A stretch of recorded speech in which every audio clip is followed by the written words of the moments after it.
Hello everyone, welcome back to my channel. तो आज हम बिजनेस स्टडीज़ का class 12 chapter number 6 staffing start करने जा रहे हैं। ये चैप्टर बहुत ज़्यादा इंटरेस्टिंग है और बहुत इजी चैप्टर है आपके सिलेबस का। तो लेट्स स्टार्ट। अब स्टाफिंग क्या होता है?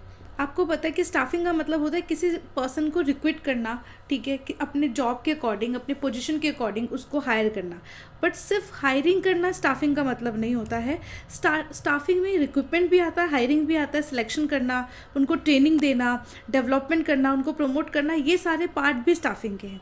तो स्टाफिंग सिर्फ हायरिंग तक नहीं है, स्टाफिंग में ये सारे वर्ड्स भी आते हैं। तो हम इसके मीनिंग पढ़ लेते हैं। स्टाफिंग मत means putting people to the job, job में पीपल को रखना, राइट पर्सन को राइट जॉब में रखना।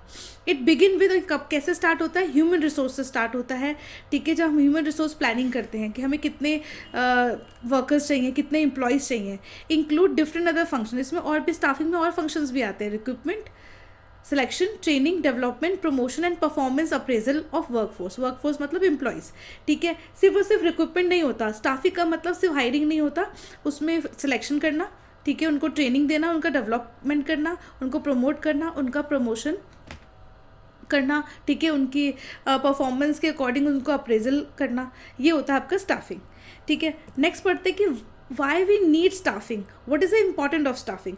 क्यों है नीड स्टाफिंग की? क्यों है? अकेला एक बॉस जो है, मैनेजर है, वो काम तो कर नहीं सकता, उसको काम कराने के लिए कोई ना कोई पर्सन चाहिए। तो अकॉर्डिंग देयर रिक्वायरमेंट, की जॉब की जो रिक्वायरमेंट है, पोजीशन के अकॉर्डिंग वो हायरिंग करता है, ठीक है। इसलिए हमें स्टाफिंग की नीड होती है। तो हम पहला नीड पढ़ते हैं, ऑब्टेनिंग कॉम्पिटेंट पर्सनल। एक प्रॉपर, एक क्वालिफाइड पर्सन को हम ऑब्टेन कर पाए, ठीक है। हम प्रॉपर स्टाफिंग हमें हेल्प करता है कि हम एक डिस्कवर करते हैं obtaining a competent person for various job. अगर हम प्रॉपर स्टाफिंग करेंगे, प्रॉपर रिक्रूटमेंट करेंगे, तो हमें एक राइट पर्सन मिल जाएगा हमारे जॉब के लिए। सेकेंड है high performance. Proper staffing ensure कराता है higher performance by putting right person on the right job.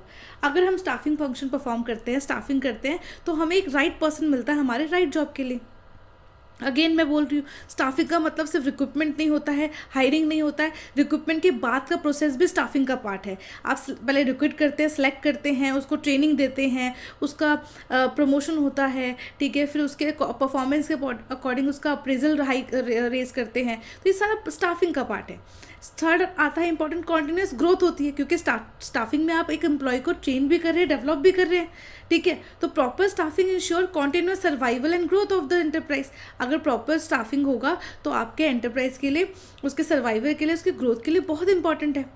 Fourth, optimum utilisation of resources. अगर आप प्रॉपर स्टाफिंग करेंगे तो जो ह्यूमन रिसोर्सेज आपके पास जो है उसको ऑप्टिमम यूटिलाइज करेंगे। इट मीन्स आप प्रॉपर एक पर्सन को हायर करेंगे एक प्रॉपर जॉब के लिए। फिफ्थ इंपॉर्टेंस है आपके पास इम्प्रूव जॉब सेटिस्फैक्शन, क्योंकि स्टाफिंग प्रोसेस के अंदर आप एक एम्प्लॉय को ट्रेनिंग भी कर रहे हो, ट्रेन भी कर रहे हो, डेवलप भी कर रहे हो, ठीक है। आप उसको अलग अलग उसकी करियर को इन्हेंस करने के लिए ट्रेनिंग प्रोग्राम स्टार्ट कर रहे हो, तो इससे क्या होगा? उसका मॉरल इंक्रीज होगा, ठीक है, वो जॉब नहीं छोड़ के जाएगा। तो it improve job satisfaction and moral of the employee. तो ये इंपॉर्टेंस था आपका स्टाफिंग का। आपका नेक्स्ट टॉपिक आता है कि अब स्टाफिंग जो है as a part of human resource management. अब जो स्टाफिंग है ना, वो किसका पार्ट है? एचआर मैनेजमेंट का पार्ट है, ह्यूमन रिसोर्स मैनेजमेंट का। ह्यूमन रिसोर्स मैनेजमेंट का काम क्या होता है, पहले ये पढ़ते हैं।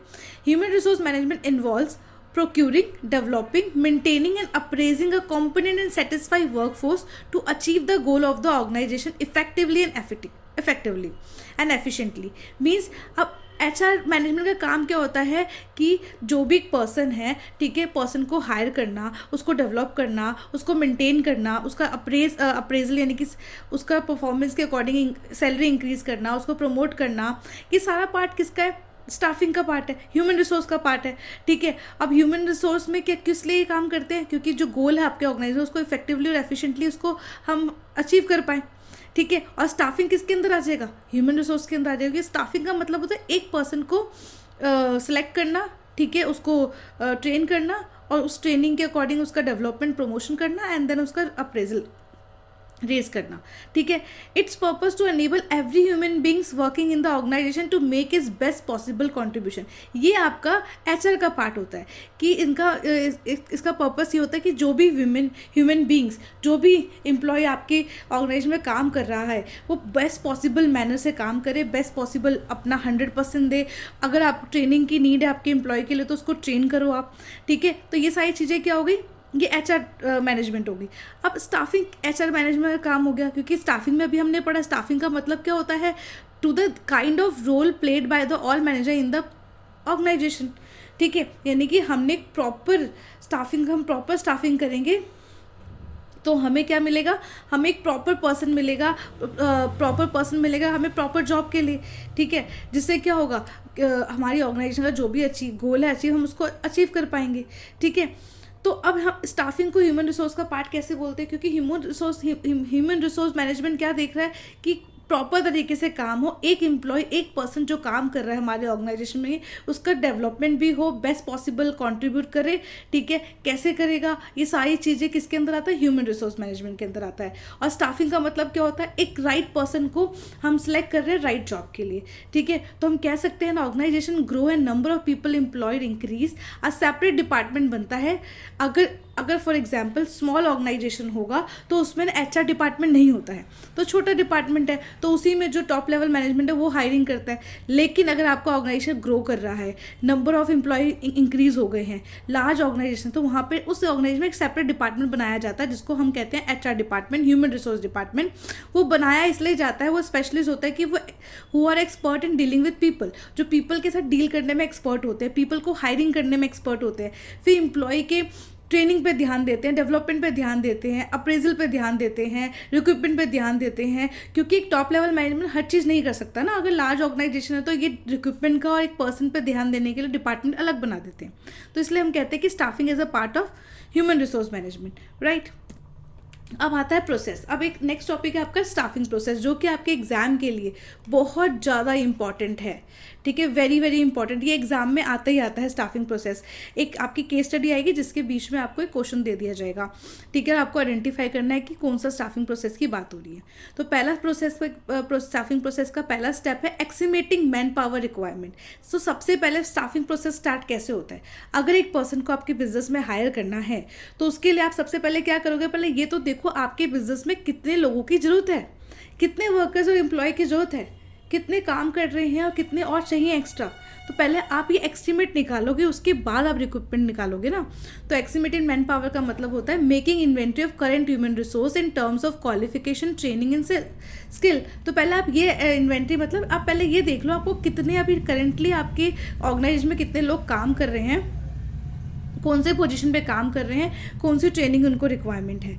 ठीक है, और assessing future human resources need of all department, और एसेस करो कि फ्यूचर में कितने एम्प्लॉयज़ चाहिए, कितने ह्यूमन रिसोर्स की रिक्वायरमेंट है। आप इसका रिकॉर्ड बनाओ, उसके बाद आप सेकंड स्टेप पे जाओगे। एक बार आपने अपने जॉब को एनालाइज किया, अपने इन्वायरमेंट को एनालाइज किया, ऑर्गेनाइजेशन के इन्वायरमेंट को देखा कि आपको कितने एम्प्लॉय की नीड है, कितने ह्यूमन रिसोर्सेज की नीड है, कौन से पोजीशन पर नीड है। उसके बाद आप सेकेंड पोजीशन पर जाओगे रिक्रूटमेंट, उसके अकॉर्डिंग आप रिक्रूटमेंट करोगे। जब आपको पता ही नहीं है कि आपको मैनेजर की पोस्ट के लिए चाहिए या आपको CA चाहिए या आपको कोई स्किल कोई लोअर लेवल पे कोई एम्प्लॉय चाहिए, उसके अकॉर्डिंग तो आप रिक्रूटमेंट निकालोगे ना, उसके अकॉर्डिंग आप क्वालिफिकेशन अपने रिक्रूटमेंट में लिखोगे। तो पहले आप एस्टिमेट करोगे कि आपको कौन कितने काम कर रहे हैं और कितने आपको एम्प्लॉय चाहिए। उसके बाद आप सेकेंड स्टेप पे जाओगे रिक्रूटमेंट पे। It refers to identification of the source of manpower, availability and making efforts to secure applicant for the various job position in organization. Recruitment का मतलब आप ना एक पहले क्या करोगे, आप एक रिक्रूटमेंट निकालोगे जिसमें आप ये बता दो कि हमें इतने इतने मैन पावर चाहिए, इतने इतने मैन पावर की रिक्वायरमेंट है, उसकी क्या क्वालिफिकेशन है। ठीक है, पूरे रिक्रूटमेंट जैसे अगर आप ऑनलाइन चेक करो किसी जॉब का रिक्रूटमेंट निकलता है वैसे ही उसमें आप क्वालिफिकेशन लिखोगे, कितने नंबर ऑफ कैंडिडेट चाहिए, ठीक है, क्या एज क्राइटेरिया है, सारी चीज़ें आप उस रिक्रूटमेंट में निकालोगे। रिक्रूटमेंट निकालने के बाद क्या होगा, अब आप रिक्रूटमेंट कहीं भी निकाल सकते हो, आप न्यूज़पेपर में निकाल सकते हो या फिर आप यानी कि आप ऑनलाइन निकाल सकते हो। ठीक है, या आप टीवी पे टेलीविज़न पर निकाल सकते, कोई भी मीडिया आप यूज़ कर सकते हो। आपने रिक्रूटमेंट पब्लिश कर दिया, उसके बाद क्या होगा, आप कैंडिडेट अप्लाई करेंगे, फॉर्म फिल करेंगे, उसके बाद क्या होगा, आप सिलेक्शन करोगे। It is a process of choosing and appointment the right candidate for the various job in an organisation through the various exam, test and interview. अब आप सिलेक्ट करोगे, आप पहले तो क्या करोगे, जो जितने सारे आपके पास एप्लीकेशन आए होंगे ना, उस एप्लीकेशन में से आप बेस्ट कैंडिडेट को सिलेक्ट करोगे, फिर उनको एग्जाम के लिए, टेस्ट के लिए और इंटरव्यू के लिए कॉल करोगे। ठीक है, कॉल करने के बाद आप उनको सिलेक्ट करोगे। ठीक है, तो सबसे पहले आप ये, पहले तो हमने पहले 3 क्या समझे, सबसे पहले आप ये देखोगे कि कितने एस्टिमेट मैन पावर की रिक्वायरमेंट है। ठीक है, उसके बाद आप उसके अकॉर्डिंग आप रिक्रूटमेंट निकालोगे। जब रिक्रूटमेंट निकाल दोगे उसके बाद एप्लीकेशन, कैंडिडेट एप्लीकेशन फिल करेगा, फिर उस एप्लीकेशन, बहुत सारी एप्लीकेशन आपके पास आ जाएगी, उसमें से राइट कैंडिडेट को आप चूज़ करोगे, फिर उनको एग्जाम के लिए, टेस्ट के लिए, इंटरव्यू के लिए कॉल करोगे। जब इंटरव्यू के लिए उसको कॉल कर लोगे, सिलेक्ट हो जाएंगे वो, ठीक है, तो उसके बाद आप उनको क्या प्रोवाइड करोगे, ट्रेनिंग एंड डेवलपमेंट। क्योंकि बीइंग एन मैनेजर और being an owner of the organisation, आप किसी भी पर्सन को हायर करोगे, हायर करते काम पे नहीं लगा दोगे ना, उसको ट्रेनिंग भी तो दोगे, उसको ट्रेनिंग भी तो बहुत इंपॉर्टेंट है। पहले उसको ट्रेन करोगे, उसके बाद आप प्रोबेशनरी पीरियड बोलते हैं ना, आप कितने दिन के लिए उसको ट्रेनिंग कर रहे हो, उसके बाद आप उसको जॉब पे, रेगुलर जॉब पे उसको काम करने के लिए बुलाओगे। तो systematic training help in increase the skill knowledge of employee. अगर एक सिस्टमेटिक ट्रेनिंग दोगे तो ऑब्वियस ही बात है, जो एम्प्लॉय की नॉलेज है, स्किल ही इंक्रीज होगा, उसको पता चलेगा इस ऑफिस में इस तरीके से काम करना है, ये मेथड अप्लाई होता है, पहले से उसको पता है काम कैसे करना है। लेकिन हर ऑर्गेनाइजेशन का काम करने का तरीका, सॉफ्टवेयर अलग अलग होता है, तो उसको उस चीज़ में ट्रेनिंग देना कंपल्सरी होता है। और डेवलपमेंट का मतलब क्या होता है, development involve growth of an employee in all respect. यानी कि यहाँ ट्रेनिंग का मतलब होता है जो पर्टिकुलर काम करने जा रहा है उस चीज़ के लिए ट्रेनिंग देना। डेवलपमेंट का मतलब होता है कि सिर्फ उस पर्सन, उस पर्टिकुलर वर्क के लिए ट्रेनिंग नहीं देना, पूरा ओवरऑल ग्रोथ देखना एम्प्लॉय का। ठीक है, जहाँ पे उसकी जो स्किल है वो भी इन्हेंस होगी। ठीक है, जो प्रेजेंट काम कर रहा है और उसकी जो भी कैपेबिलिटी है फ्यूचर जॉब के लिए वो भी इंक्रीज होगी, उसमें वो होता है डेवलपमेंट। ट्रेनिंग तो पर्टिकुलर जो काम कर रहा है उसके लिए आप ट्रेनिंग तो कर रहे हो, लेकिन ओवरऑल डेवलपमेंट की भी आप बात करोगे, ओवरऑल डेवलपमेंट पे भी काम करोगे आप। ठीक है, जब आपने ट्रेन कर दिया अपने पर्सन को, वो जॉब पे आगे काम भी करना शुरू कर दिया आपका एम्प्लॉय, फिर उसके बाद लास्ट स्टेप आता है परफॉर्मेंस अप्रेजल। परफॉर्मेंस अप्रेजल में क्या होता है, सॉरी लास्ट स्टेप नहीं है, परफॉर्मेंस अप्रेजल में क्या होता है, अब अकॉर्डिंग टू देयर वर्क, अब वो कैसे काम कर रहा है, क्योंकि ट्रेनिंग के बाद वो काम कर रहा है, अब कितना अच्छा काम कर रहा है, कितना अच्छा आउटपुट आ रहा है, उसके अकॉर्डिंग अब उसको, उसका परफॉर्मेंस जज किया जाएगा। ठीक है, क्योंकि अब अप्रेजल की बात आ गई है, पहले परफॉर्मेंस देखेंगे कितना अच्छा काम कर रहा है, उसके अकॉर्डिंग उसको प्रमोट करेंगे। तो इट इज़ परफॉर्मेंस अप्रेजल में क्या होता है, it is concern with rating और evaluating the performance of employee के परफॉर्मेंस को इवेल्युएट करते हैं, रेट देते हैं कि वो कितने अच्छे से काम कर रहा है। ठीक है, अब क्यों रेट दे रहे हैं, क्योंकि ट्रांसफ़र की बारी आ गई ना, आपने ट्रेनिंग दे दी, ट्रेनिंग के बाद वो पर्सन काम कर रहा है, उसके काम को इवेल्युएट किया जा रहा है। ठीक है, अब अगर अच्छा काम करेगा ऑब्वियसली बात है, या तो उसको ट्रांसफ़र किया जाएगा या तो उसको प्रमोट किया जाएगा, उसके based on the performance appraisal में कितना अच्छा उसने काम किया है। राइट, अब एक बार परफॉर्मेंस अप्रेजल हो गया, उसके बाद 7, अब आपने देखा, रेटिंग दिया, ठीक है, उसका एक काम को इवेल्युएट किया, उसके बाद आपको समझ में आएगा प्रमोशन और करियर प्लानिंग। उसके बाद आप उस परफॉर्मेंस अप्रेजल के बेस पे उसको क्या करोगे, प्रमोट करोगे। ठीक है, प्रमोशन का means being place in position increase responsibility, यानी कि जिस पोजीशन पे वो काम कर रहा है उस पोजीशन से उसकी पोजीशन इंक्रीज कर दी है और उसकी रिस्पॉन्सिबिलिटी भी इंक्रीज कर दी है, क्योंकि वो बेटर काम कर रहा था। ठीक है, तो अब उसका प्रमोशन हो गया है। प्रमोशन और career planning is very important, obvious ही बात है, प्रमोशन और करियर प्लानिंग बहुत इंपॉर्टेंट होता है एक एम्प्लॉय के लिए, उसके मोरल को बूस्ट करने के लिए। वो मोटिवेट हो जाएगा और फिर उसके बाद वो फुल पोटेंशियल से काम करेगा। अगर एक भी एम्प्लॉय का प्रमोशन होगा तो वो इतना मोटिवेट हो जाएगा कि और बेस्ट काम करेगा। ठीक है, क्योंकि मुझे और प्रमोशन मिले, मेरी सैलरी इंक्रीमेंट हो।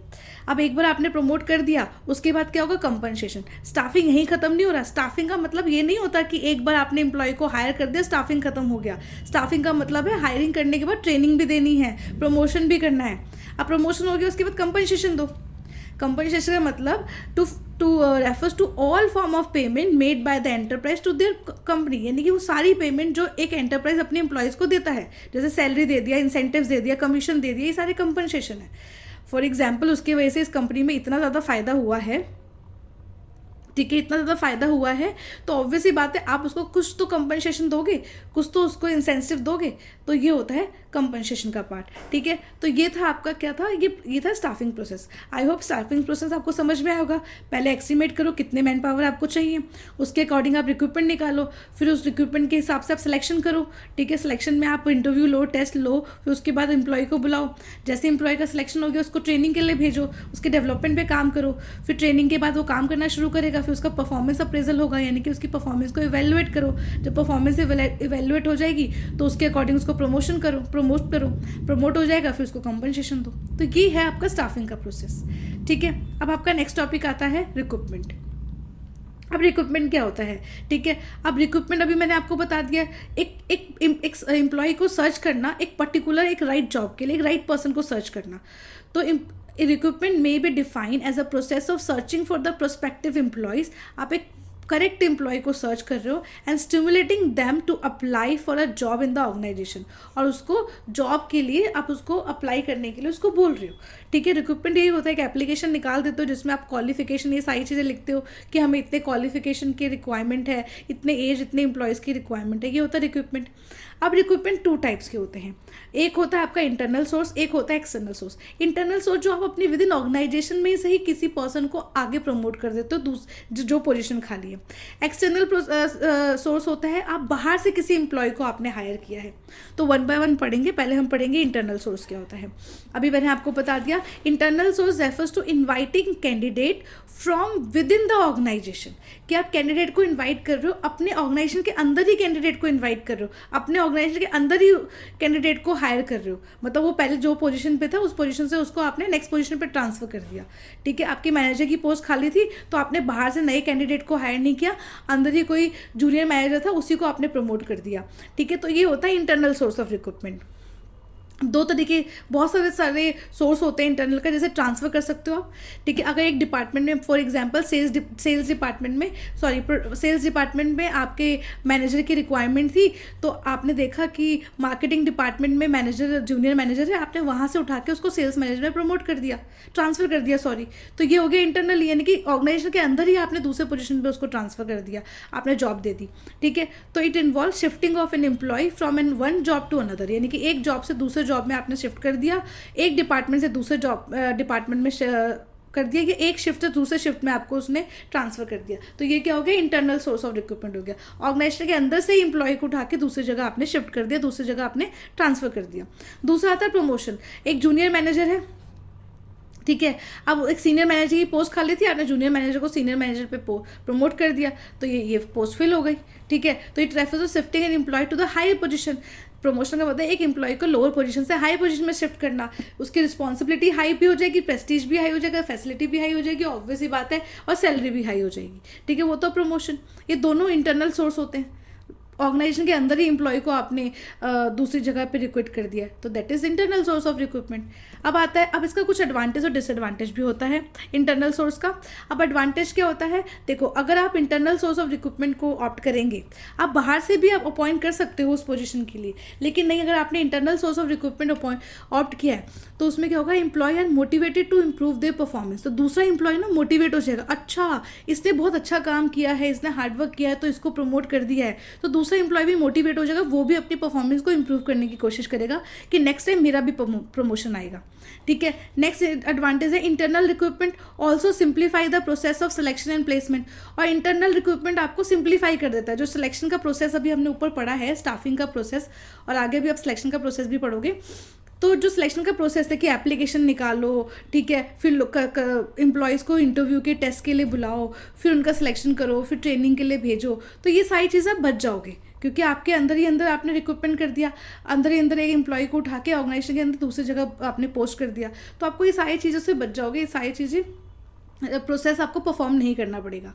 No wastage of time, time भी वेस्ट नहीं होगा एम्प्लॉय को ट्रेन करने में, डेवलपमेंट करने के लिए। ऑलरेडी वो एम्प्लॉय ट्रेंड है, आपने पहले तो उसको ट्रेनिंग दी हुई है ना, तो ऑलरेडी उसको ऑर्गेनाइजेशन के बारे में पता है कि ऑर्गेनाइजेशन का काम क्या है, कैसे चल रहा है, पूरा सिनेरियो, पूरा इन्वायरमेंट पता है, ठीक है।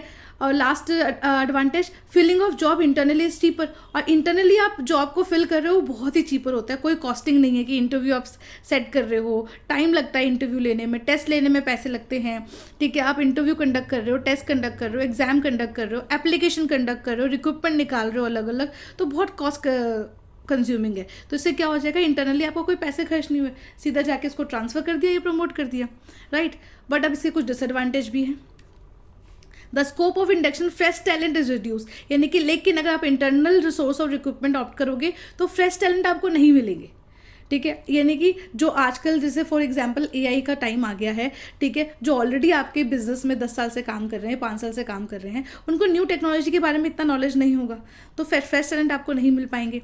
सेकंड, द एम्प्लॉय में बिकम लिथार्जिक हो जाएगा, उसको पता है कि यही सेम ऑर्गेनाइजेशन है, ठीक है, अगर हम काम करेंगे तभी हमारा प्रमोशन होगा, तो वो लास्ट जब प्रमोशन का टाइम आएगा तभी वो पर्सन काम करने की कोशिश करेगा, लेथार्जिक हो जाएगा, स्लो हो जाएगा, ठीक है। The speed of competition among the employee may be hampered.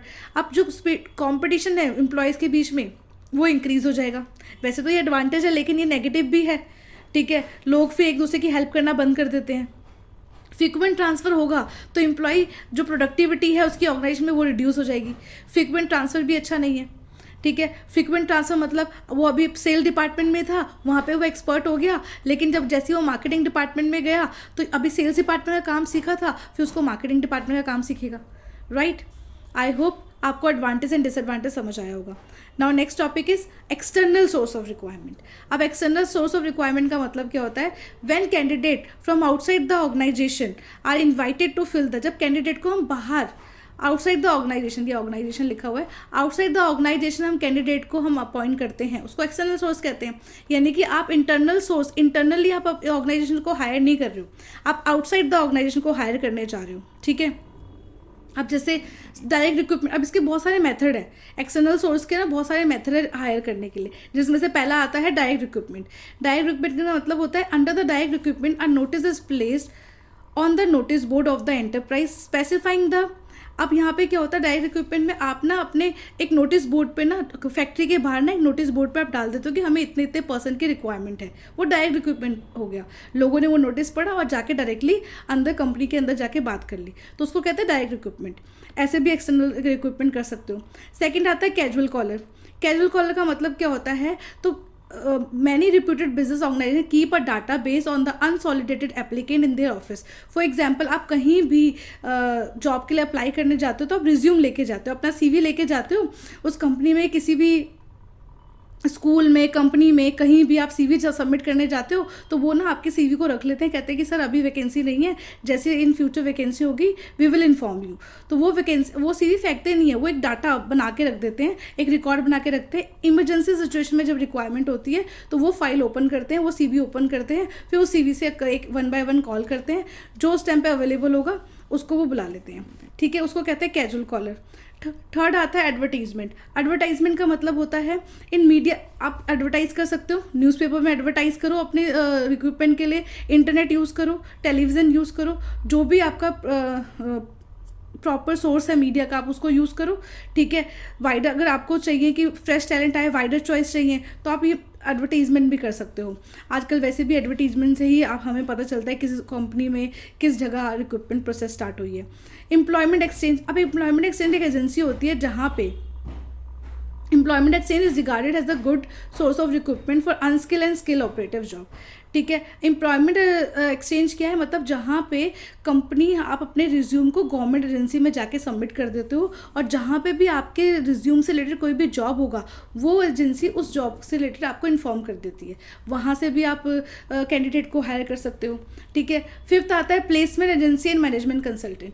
अब placement agency and management consultant का मतलब क्या होता है? Placement agency provide a nation wide service in matching personnel and demand and supply.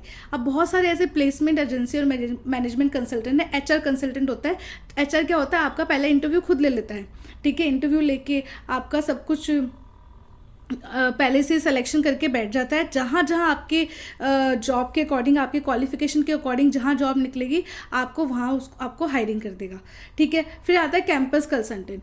Campus consultant का मतलब होता है कि आप जैसे कैंपस में जाते हो, कॉलेज में जाते हो, वहाँ से स्टूडेंट्स को हायर कर लेते हो, प्लेसमेंट देते हो आप वहाँ पे जाके, तो वहाँ से भी आप फ्रेश टैलेंट को हायर कर सकते हो, ठीक है। सेवन्थ आता है लेबर कॉन्ट्रैक्टर। ये लोअर लेवल के लिए होता है, ठीक है। लोअर लेवल के लिए अगर लेबर्स चाहिए तो लेबर कॉन्टैक्ट से आप कॉन्टैक्ट कर सकते हो। बेसिकली ये क्लोज कॉन्टैक्ट बनाते हैं लेबर के साथ, जितने भी लेबर्स होते हैं वो लेबर कॉन्ट्रैक्टर्स के साथ कॉन्टैक्ट रखते हैं। अगर आपको अनस्किल्ड लेबर्स चाहिए होते हैं तो सीधा आप लेबर कॉन्ट्रैक्टर्स को कॉन्टैक्ट करो, वो आपको सारे लेबर्स देंगे। थर्ड, आप एडवर्टाइज भी कर सकते हो, टेलीविजन पे भी बताया, आप एडवर्टाइज भी कर सकते हो, टेलीकास्ट कर सकते हो कि इतने वेकेंट पोजीशन है, ठीक है, ये डेट्स हैं, जिनको जॉब चाहिए प्लीज़ कम आइए और ज्वाइन कीजिए और इंटरव्यू दीजिए। जो भी आप TV का भी इस्तेमाल कर सकते हैं, ठीक है। तो ये थे कुछ एक्सटर्नल सोर्स ऑफ रिक्रूटमेंट कि आप इस तरीके से हायरिंग कर सकते हैं। ये सारे सोर्स हैं, कॉमन मेथड है जहाँ से आप एक्सटर्नल रिक्रूट कर सकते हैं, ठीक है। अब एक और है वेब पब्लिशिंग, यानी कि आप वेबसाइट पे पब्लिश कर दो, जैसे लिंक्डइन हो गया, ठीक है, बहुत सारी ऐसे वेबसाइट है जहाँ पे जॉब्स के बारे में इंफॉर्मेशन प्रोवाइड करते हैं, ठीक है। थर्ड हो गया रिकमेंडेशन ऑफ एम्प्लॉय, अगर कंपनी के किसी एम्प्लॉय ने रिकमेंड कर दिया वहाँ से भी आप हायरिंग कर सकते हो, ये भी एक्सटर्नल हो गया। फॉर एग्जांपल एक एम्प्लॉय ऑलरेडी काम कर रहा है, उसके नोन में है कि उसका कोई फ्रेंड या उसका रिलेटिव है जो उस क्वालिफिकेशन को फिट करता है, उस क्वालिफिकेशन है अकॉर्डिंग टू द जॉब, तो वो उसके लिए रिकमेंड कर देता है, ठीक है, चाहे वो फ्रेंड हो, फैमिली हो, रिलेटिव हो, तो इससे ये भी अच्छा गुड सोर्स ऑफ रिक्रूटमेंट है, ठीक है। तो ये सारे क्या है, एक्सटर्नल रिक्रूटमेंट सोर्स हैं, ठीक है। अब इनका भी कुछ मेरिट और डिसमेरिट होता है। अब मेरिट क्या है एक्सटर्नल सोर्स का, अब एक्सटर्नल सोर्स में आपको क्वालिफाइड पर्सन मिल जाते हैं, ठीक है। तो अगर आप एक्सटर्नल सोर्स ऑफ रिक्रूटमेंट को यूज़ करते हैं तो मैनेजर को क्वालिफाइड और ट्रेन पीपल मिल जाएगा अपने कोई भी वेकेंट जॉब के लिए, ठीक है। सेकंड आपका एडवांटेज वाइडर चॉइस होता है, आपको विद इन ऑर्गेनाइजेशन में सेलेक्ट नहीं करना, अब आपके पास वाइडर चॉइस होगा, ठीक है। अब फ्रेश टैलेंट आएंगे, बहुत ज़्यादा चॉइस होगा आपके पास। अब विद इन ऑर्गेनाइजेशन में यूज़ करोगे तो आपको पता है कि 2 या 3 ही लोग होंगे, यहाँ पे वाइडर चॉइस मिल जाएगा। थर्ड एडवांटेज फ्रेश टैलेंट मिलेंगे, ठीक है। It provide wider choice and bring new blood in the organisation, fresh talent आएंगे, यंग टैलेंट आएंगे, यंग जनरेशन आएगी, यंग नॉलेज के साथ आएगी, ठीक है। कॉम्पिटिटिव स्पिरिट इंक्रीज हो जाता है। अगर एक्सटर्नल सोर्स करेंगे तो ऑब्वियस ही बात है, जो इंटरनल स्टाफ ऑलरेडी काम कर रही है उनके अंदर एक कॉम्पिटिटिव स्पिरिट आएगा, नहीं भैया हमें अच्छा काम करना पड़ेगा, अदरवाइज हमारा प्रमोशन तो नहीं होगा, बाहर से लोग ले आएंगे, ठीक है। अब यहाँ पर डिसएडवांटेज भी है। डिसएडवांटेज मतलब डिससेटिस्फैक्शन अमंग एग्जिस्टिंग एम्प्लॉय, यानी कि इससे क्या होगा, जो एग्जिस्टिंग जो ऑलरेडी एम्प्लॉय काम कर रहे हैं उनके बीच में डिससेटिस्फैक्शन हो जाएगा, ठीक है। अब वो कहेंगे कि रिक्रूटमेंट फ्रॉम आउटसाइड में cause dissatisfaction among the employee, ये बाहर से रिक्रूट कर रहे हैं, हम में से भी तो किसी को प्रमोट कर सकते हैं, ये फीलिंग आना शुरू हो जाएगी। सेकेंड डिसएडवांटेज कॉस्टली प्रोसेस है, ऑब्वियसली बात है, क्योंकि आपको एडवर्टीजमेंट में बहुत ज़्यादा पैसा खर्च करना पड़ेगा, जो कि बहुत ज़्यादा कॉस्टली प्रोसेस है, ठीक है। उसके बाद लेंथी प्रोसेस है, लेंथी प्रोसेस मतलब इट टेक्स मोर टाइम, बहुत ज़्यादा टाइम लगता है, इंटरनल से तो ज़्यादा ही टाइम लगता है एक्सटर्नल में, तो टाइम टेकिंग भी है, राइट। ओके, तो आई होप एडवांटेज और डिसएडवांटेज समझ में आएगा। अब आते हैं नेक्स्ट टॉपिक में। अब आता है नेक्स्ट टॉपिक आपका सिलेक्शन। अब सिलेक्शन का मतलब क्या होता है, सिलेक्शन का मतलब अभी हमने देखा स्टाफिंग प्रोसेस में, सेकंड हमने स्टाफिंग प्रोसेस में आई थिंक थर्ड स्टेप पढ़ा था सिलेक्शन, ठीक है। अब उसी थर्ड स्टेप को प्रॉपरली तरीके से पढ़ेंगे हम। सिलेक्शन का मतलब होता है selection the process of identifying choosing the best candidate, यानी कि आइडेंटिफाई करना, बेस्ट कैंडिडेट को चूज करना from within the organisation और from outside and the most suitable person for the current position और द फ्यूचर पोजिशन, यानी कि ये सिलेक्शन का मतलब एक प्रोसेस है जिसमें आप आइडेंटिफाई करते हो, चूज करते हो कि आप बेस्ट कैंडिडेट कौन है आपके एम्प्लॉय, आपके ऑर्गेनाइजेशन के लिए। अब सिलेक्शन में कैसे सिलेक्ट करोगे, उसका तरीका भी है बहुत सारा, ठीक है। तो पहले अब मीनिंग समझ में आएगा, आइडेंटिफाई करना, बेस्ट कैंडिडेट को चूज करना, ठीक है। कहाँ से चूज करना, या तो आप इनसाइट्स चूज करो, यानी कि ऑर्गेनाइजेशन के अंदर से चूज कर सकते हो या बाहर से चूज कर सकते हो, it's your call. And ensure the right person for right job, और राइट पर्सन को राइट पोजीशन के लिए चूज करना।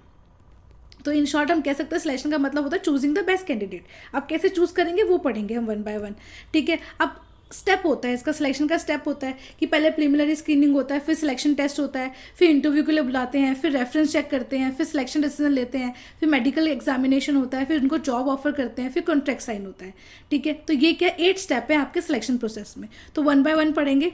तो पहला आपका स्टेप आता है प्रीलिमिनरी स्क्रीनिंग। तो सबसे पहला स्टेप है सिलेक्शन में प्रीलिमिनरी स्क्रीनिंग।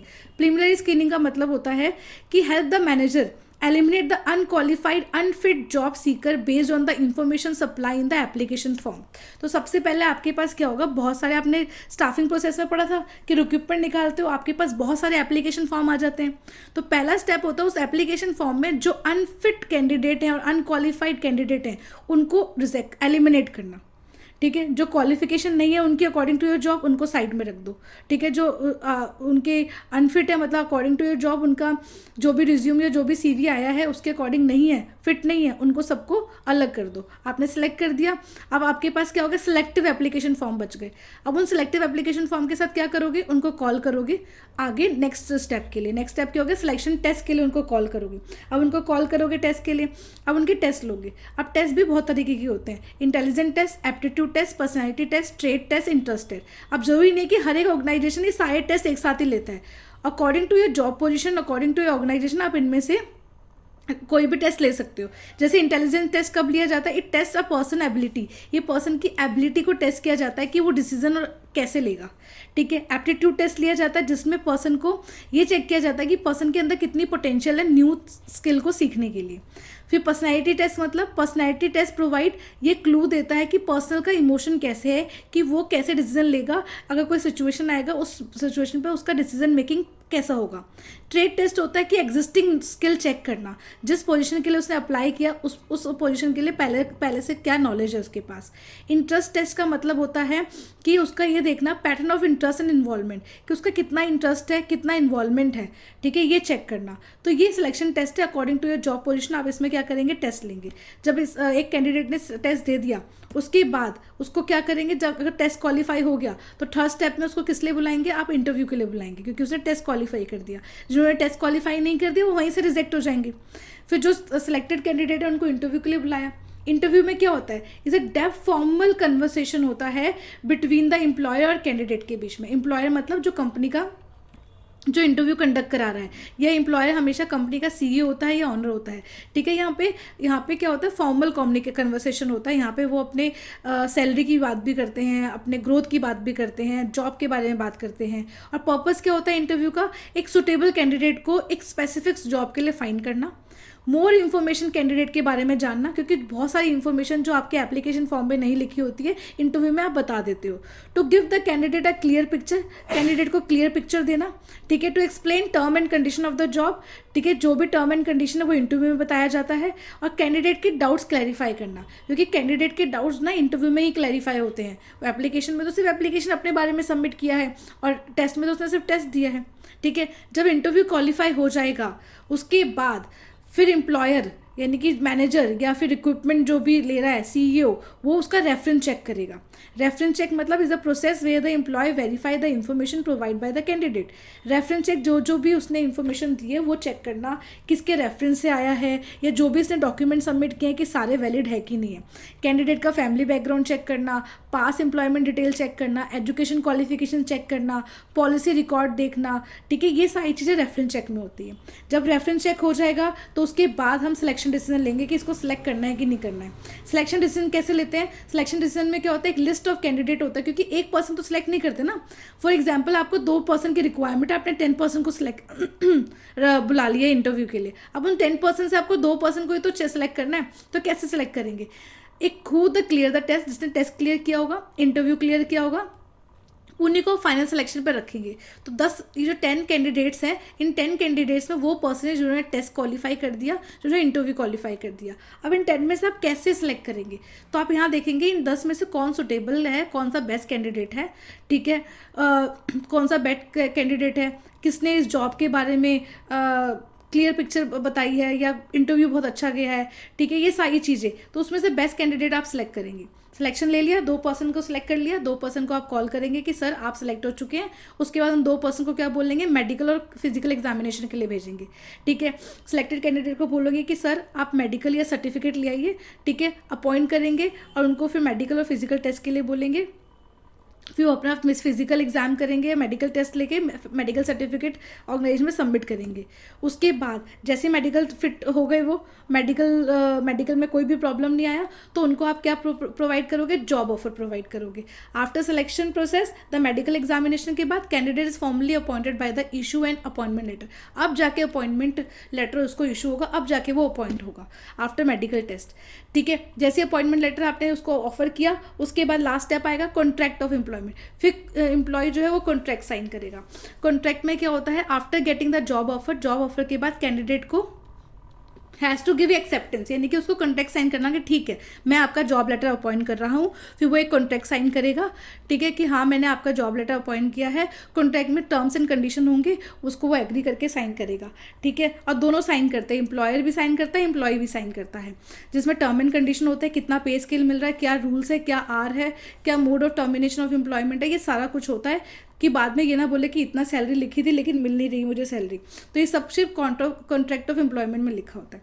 उसके बाद उसकी रिक्रूटमेंट हो जाती है। तो ये है आपका सिलेक्शन प्रोसेस। आई होप आपका सिलेक्शन प्रोसेस समझ में आएगा। सिलेक्शन प्रोसेस बहुत ज़्यादा इंपॉर्टेंट है आपके एग्जाम के लिए। ठीक है, अब आते हैं नेक्स्ट, अब आता है नेक्स्ट टॉपिक आपका training and development. Training and development का मतलब क्या होता है? Training is a process of increasing the knowledge and technical skill of employee to perform a specific task effectively. ये मैंने आपको पहले भी बताया। ट्रेनिंग मतलब जो आप स्पेसिफिक काम कर रहे हो ना, उसके स्किल को इन्हेंस करने के लिए अगर आप एक एम्प्लॉय को ट्रेन कर रहे हो, डेट इज ट्रेनिंग। ठीक है, नेक्स्ट आता है ये हेल्प करता है बोथ एग्जिस्टिंग एम्प्लॉय को भी, न्यू एम्प्लॉय को भी। अगर जरूरी नहीं है कि जो न्यू एम्प्लॉय है उन्हीं को ट्रेन करना है, आप एग्जिस्टिंग एम्प्लॉय को भी ट्रेनिंग देती है कंपनी। इससे क्या होता है, जो उनका जो काम करने का तरीका है, स्किल है, वो इन्हेंस हो जाता है और वो प्रोडक्टिव हो जाते हैं। ठीक है, फोकस ऑन, और ट्रेनिंग का मेन फोकस क्या होता है? Improving the job related skill. जो भी जॉब रिलेटेड स्किल है उसको इंप्रूव करना। ट्रेनिंग मतलब जॉब रिलेटेड जो काम कर रहा है उस स्किल को इंप्रूव करना ओनली, उसको कहते हैं ट्रेनिंग। अब आता है डेवलपमेंट। डेवलपमेंट थोड़ा अलग है ट्रेनिंग से। ठीक है, ओके। अब ट्रेनिंग डेवलपमेंट, अब उसने ट्रेनिंग आपने जैसे उसने अब यहाँ पे, अच्छा डेवलपमेंट में क्या है?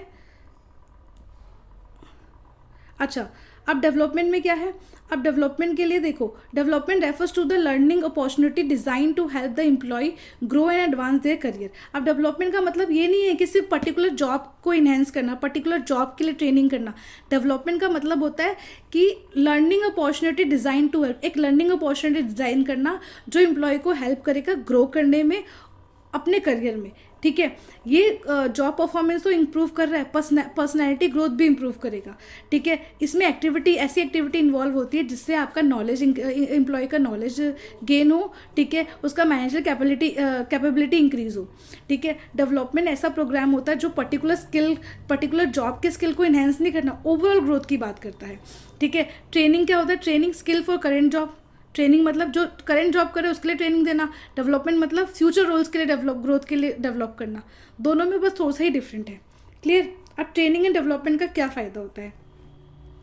अब देखो, ट्रेनिंग एंड डेवलपमेंट का क्या फ़ायदा होता है? अब यहाँ पे देखो बेनिफिट क्या है ट्रेनिंग का। अब देखो, फर्म के लिए भी बेनिफिट है, एम्प्लॉय के लिए भी बेनिफिट है। फर्म के लिए बेनिफिट ये होगा कि avoid wastage of time and efforts. जो टाइम है वो वेस्ट हो रहा है वो अवॉइड हो जाएगा, एफर्ट्स अवॉइड हो जाएगा। क्योंकि आप ना हिट एंड ट्रायल मेथड नहीं है ना, आपने क्या किया फर्म के लिए, आप ट्रेन कर रहे हो उसी पर्टिकुलर जॉब के लिए। वो एम्प्लॉय का स्किल इन्हेंस हो जाएगा, वो अच्छे से काम करेगा, प्रोडक्टिविटी इंक्रीज हो जाएगी, क्वालिटी भी इंक्रीज होगी, क्वांटिटी भी इंक्रीज हो जाएगी, प्रॉफिट होगा जिससे। ठीक है, इक्विप फ्यूचर मैनेजर, हम फ्यूचर मैनेजर को यहीं से इक्विप कर सकते हैं, आप उनको ट्रेन कर रहे हो। ठीक है, एम्प्लॉय का मोरल इंक्रीज तो होगा ही होगा और एब्सेंटेस ही कम होंगे, क्योंकि एम्प्लॉय ट्रेन होगा वो इतना कॉन्फिडेंट फील करेगा कि हाँ मुझे ये काम करना आता है, वो बहुत ही मोटिवेट फील करेगा। Respond to fast changing environment, और जो फास्ट चेंजिंग इन्वायरमेंट है उससे भी वो टैकल कर पाएगा। अब जैसे अभी ऑर्गेनाइजेशन है, आईटी सेक्टर है, एआई आ गया, तो ऑब्वियस ही बात है सारे एम्प्लॉयज़ को ट्रेन कर रहे होंगे हम कि एआई सीखें। ठीक है, उसके अकॉर्डिंग काम करें। फिर this third, supervision, standardisation, procure and safety of operation. मतलब सुपरविजन डिक्रीज हो जाएगा। अब आपको एम्प्लॉय के पास ना सुपरवाइज नहीं करना पड़ेगा, आपने अपने एम्प्लॉय को ट्रेन कर दिया है।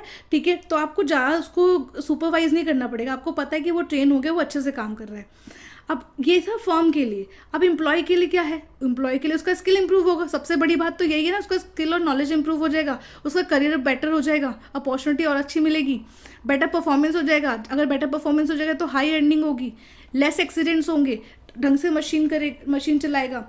ठीक है, ढंग से काम करेगा, कोई भी लॉस नहीं होगा। ठीक है, सेटिस्फैक्शन और मोरल ऑफ एम्प्लॉय इंक्रीज हो जाएगी, तो ये एम्प्लॉय के लिए हो गया। ठीक है, सो एम्प्लॉय और फर्म के लिए, दोनों के लिए बहुत ही बेनिफिट होता है अगर आपने अपने एम्प्लॉय को time to time proper training दे दी तो। अब ट्रेनिंग मेथड दो तरीके के होते हैं। अब ट्रेनिंग दे रहे हो लेकिन किस मेथड को फॉलो कर रहे हो। ठीक है, अब दो तरीके के ट्रेनिंग मेथड होते हैं, एक होता है ऑन द जॉब, एक होता है off the job. On the job मतलब it refers to method that are applied at the work place, यानी कि आप ट्रेनिंग अपने वर्क प्लेस पे दे रहे हो। एक एम्प्लॉय आपके ऑफिस आ रहा है, कंपनी में आ रहा है, आप उस कंपनी में रह के ही वो ट्रेनिंग दे रहे हो, आप उसको काम भी कर रहा है, काम भी सीख रहा है, that is on the job training. ठीक है, it means learning by doing, यानी काम कर करके सीख रहा है वो। ठीक है, learning by doing.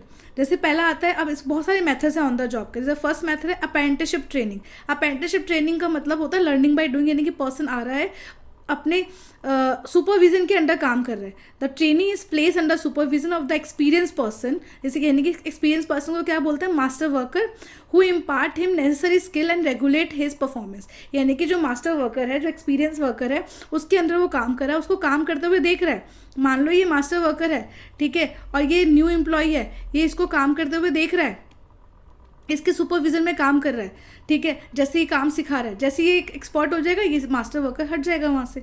The training is given a stipend, और ट्रेनिंग को फुल सैलरी नहीं मिलती है, स्टाइपेंड मिलता है while learning, so that he can enjoy earn while you learn. यानी कि उसको स्टाइपेंड दिया जाता है कि जब तक आप ट्रेनिंग प्रोसेस में हैं, ट्रेनिंग पीरियड में चल रहे हैं, तो आप थोड़े पैसे दिए जाते हैं जिससे वो इन्जॉय करे कि मैं सीख भी रहा हूँ, अर्न भी कर रहा हूँ, सीख भी रहा हूँ। उसको अप्रेंटिसशिप ट्रेनिंग बोलते हैं, ठीक है। जैसे वो ट्रेनिंग हो जाता है उसके बाद वो न्यू जॉब के लिए अप्लाई करता है या उसी कंपनी में वो हायर हो जाता है, ठीक है। अब नेक्स्ट आता है ऑन द जॉब में इंटर्नशिप ट्रेनिंग। इंटर्नशिप में क्या होता है, इंटर्नशिप ट्रेनिंग भी होता है, ऑन द जॉब ट्रेनिंग। आपने देखा होगा कि ये पर्टिकुलर ना थ्योरी और प्रैक्टिकल से रिलेटेड है, यानी कि कोई बहुत सारे कॉलेजेस में होंगे, जैसे कोई MBBS मेडिकल की तैयारी कर रहा है, ठीक है, तो वो इंटर्नशिप भी होता है कि आपने थ्योरी पढ़ा उसके बाद उसको प्रैक्टिकली अप्लाई करते हो, ठीक है। ऐसे ही MBA स्टूडेंट है वो इंटर्नशिप के लिए जाते हैं कंपनीज में। CA स्टूडेंट है वो इंटर्नशिप करते हैं अंडर CA के अंदर इंटर्नशिप करते हैं। इट मीन्स आप पढ़ भी रहे हो और इंटर्नशिप भी कर रहे हो, आप सीख भी रहे हो कि वो थ्योरी नॉलेज को कैसे प्रैक्टिकल नॉलेज में कन्वर्ट करा है, ठीक है। तो under this method educational institute enter into agreement. तो ये हमेशा जितने भी एजुकेशनल ट्यूशन है वो एग्रीमेंट बनाते हैं किसके साथ, इंडस्ट्रियल एंटरप्राइजेस के साथ, कि हाँ आप ना इनको प्रैक्टिकल नॉलेज देना हमारे स्टूडेंट्स को, हम अपने स्टूडेंट्स को आपके ऑर्गेनाइजेशन में भेजेंगे और जो भी इन्होंने थ्योरी नॉलेज सीखी है उसके अकॉर्डिंग इनको प्रैक्टिकल एक्सपीरियंस भी मिले, ठीक है। तो ये हमेशा एक कॉलेज, बहुत अच्छा एजुकेशन इंस्टीट्यूशन, ये क्या करता है, बहुत सारे ऑर्गेनाइजेशन के साथ कोलैब कर लेता है और अपने स्टूडेंट को वहाँ इंटर्नशिप के लिए भेजता है। यानी कि आप पढ़ भी रहे हैं, थ्योरी भी सीख रहे हैं और आप उसको अप्लाई भी करके देख रहे हैं। फिर ये हो गया ऑन द जॉब ट्रेनिंग, यानी कि आप बिजनेस के अंदर जाके ट्रेन कर रहे हैं ना, आप ऑर्गेनाइजेशन के अंदर जाके ट्रेनिंग ले रहे हैं ना। फिर आता है इंडक्शन ट्रेनिंग। इंडक्शन ट्रेनिंग क्या होता है, induction training is a type of training given to help the new employee in settling down quickly into a job by the becoming familiar with the people and surrounding the job and business। यानी कि ये एक उस type की training है जहाँ पे new employ old employ के साथ बैठते हैं, सराउंडिंग को देखते हैं। जैसे इंडक्शन का मतलब एक वो भी होता है, जैसे फॉर एग्जांपल फर्स्ट डे होता है ना, ओरिएंटेशन बोलते हैं कि फर्स्ट डे आपका है, तो फर्स्ट डे क्या होता है, सारी कंपनी के रूल्स एंड रेगुलेशन बताते हैं, न्यू पुराने एम्प्लॉय से मिलते हैं, ठीक है, और वर्किंग आवर्स कुछ टाइम तक बैठते हैं, पुराने एम्प्लॉय को काम करते हुए देखते हैं, ठीक है। Duration of such type of training may be from few hours होता है, ये फ्यू डेज होता है। इंडक्शन ट्रेनिंग होता है कि फ्यू आवर, कि ये वो न्यू एम्प्लॉय आया है तो कुछ समय के लिए वो काम करेगा, कुछ समय के लिए काम सीखेगा, उसके बाद वो बैक टू योर अपने मेन वर्क में आ जाएगा, ठीक है। ये इंडक्शन गुड अपॉर्चुनिटी प्रोवाइड करता है सोशलाइज होने के लिए। इंडक्शन मतलब आप न्यू हो, आप हेजिटेट हो रहे हो, तो न्यू कमर के लिए बहुत अच्छा है कि पूरी कंपनी की ओवरऑल स्ट्रेटजी को समझता है, वो परफॉर्मेंस को समझता है, क्योंकि फ्यू आवर्स के लिए होता है या फ्यू डेज़ के लिए होता है, ये 1 डे 2 डेज़ के लिए होता है कि 1 डे आप इंडक्शन प्रोग्राम में आके पूरी कंपनी घूम रहे हो, पूरी कंपनी के स्ट्रेटजी देख रहे हो, काम कैसे करते हैं, तो ये क्या कंपनी के अंदर ही जाके आप चीज़ें देख रहे हो ना, तो ये ऑन द जॉब आ गया, ठीक है। अब आता है ऑफ द जॉब। अब ऑफ द जॉब क्या होता है, ऑफ द जॉब मेथड होता है कि आप ऑर्गेनाइजेशन के अंदर नहीं हो, आप ऑर्गेनाइजेशन के बाहर आपको ट्रेनिंग मिल रही है, जैसे क्लासरूम लेक्चर एंड कॉन्फ्रेंस। आप क्लासरूम में आपको लेक्चर मिल रहा है कि काम कैसे करना है, ठीक है, तो ऑर्गेनाइजेशन के अंदर थोड़ी ना हो, लेकिन जो लेक्चर मिल रहा है आपको, जो भी कॉन्फ्रेंस है लेक्चर मिल रहा है, वो कहाँ काम करने के लिए मिल रहा है, ऑर्गेनाइजेशन के अंदर, लेकिन वो सारी ट्रेनिंग आपकी कहाँ हो रही है, आउटसाइड द ऑर्गेनाइजेशन। तो lecture and conference approach is well adopted to convey specific information and rules, procedure और मेथड। यहाँ पे क्या होता है, जो भी रूल्स एंड प्रोसीजर है, जो भी मेथड है, किस तरीके काम करना है, वो आपको क्लासरूम में बताया जा रहा है, ऑर्गेनाइजेशन के अंदर नहीं लेके गए। Films, they can provide information, आपको डेमोस्ट्रेट स्किल्स दिखा दिया, आपको PPT में बता दिया कि काम ऐसे करना है, ये टेक्नोलॉजी ऐसे यूज़ करनी, जैसे यहाँ पे पिक्चर में देख सकते हैं, ठीक है। तो इससे तो आप बैठ के देख रहे हैं ना, प्रैक्टिकली ऑर्गेनाइजेशन के अंदर काम नहीं कर पा रहे ना। केस स्टडी, आपने कोई केस स्टडी बता दिया, ठीक है, आपने कोई case are develop from the actual experience of organisation, case represent attempt to describe, यानी कि फॉर एग्जांपल आपने कॉन्फ्रेंस में बैठ के कोई भी केस हुआ होगा आपकी कंपनी में, उस केस स्टडी को आपने डिस्कस कर दिया, देखो इस सिचुएशन में हमने ऐसे चीज़ काम किया था, इस सिचुएशन में हमने ये चीज़ें टैकल किया था, ये तो ये चीज़ क्या हो गया, ऑफ द जॉब हो गया, ठीक है। ऑन द जॉब तो अभी आप नहीं काम करें ना, बाद में बाहर आपको बताया जा रहा है कि इस सिचुएशन में आपको ऐसे काम करना है, ठीक है। फिर आता है कंप्यूटर मॉडलिंग, यानी कि it simulates the work environment by programming a computer to imitate some of the realities of the job and allow learning to take place। Computer modelling यानी कि अगर कोई सॉफ्टवेयर चलाना है आपको किसी कंपनी में, तो एक डुप्लीकेट कंप्यूटर सॉफ्टवेयर बना दिया जो बिल्कुल ही वैसे ही वर्क करता है, ठीक है, जिसमें आप क्या कर रहे हो, पूरा वर्क इन्वायरमेंट वैसे स्टिमुलेट करके दे दिया है, आप उसमें प्रैक्टिस कर रहे हो, ठीक है। वर्स्ट ब्लू ट्रेनिंग, ये भी ऐसे ही एक डुप्लीकेट पूरा डमी मशीन बना देना, डमी इन्वायरमेंट बना देना, ठीक है। Employee learn their job on the equipment they will be using but the training take place away from the actual work place. आप वही इक्विपमेंट यूज़ कर रहे हो जो आप मेन कंपनी, मेन फैक्ट्री या मेन ऑर्गेनाइजेशन में यूज़ करोगे, लेकिन वो इक्विपमेंट आपका वर्क प्लेस से अलग होता है, ठीक है। वर्क प्लेस से अलग होता है, वर्क प्लेस में नहीं होता, उसी का डमी मशीन होती है या सेकेंड हैंड मशीन होती है जिसमें आप काम कर रहे हो। क्योंकि ऑब्वियसली बात है, न्यू एम्प्लॉय को एकदम ही हम न्यू मशीन दे देंगे, न्यू टेक्नोलॉजी यूज़ करने के लिए दे देंगे, बहुत ज़्यादा लॉस भी हो सकता है। उसको कहते हैं worst blue training. Films already बता दिया है। प्रोग्राम इंस्ट्रक्शन भी होता है, बहुत सारे ऐसे प्रोग्राम इंस्ट्रक्शंस हैं, ठीक है, मेथड होते हैं जो आप उस इंस्ट्रक्शन को एक थ्योरी फॉर्म में पढ़ लेते हो, अच्छा ये ऐसे ऐसे काम करना है, वो भी ऑफ द जॉब ट्रेनिंग होता है। आप उसको थ्योरेटिकल नॉलेज ले रहे हो, उसके बाद आप ऑर्गेनाइजेशन में उसको आप वो करने जाओगे, ठीक है। तो ये था of the job training. I hope आपको ये चैप्टर समझ में आया होगा, ठीक है। Please follow my channel, like and subscribe.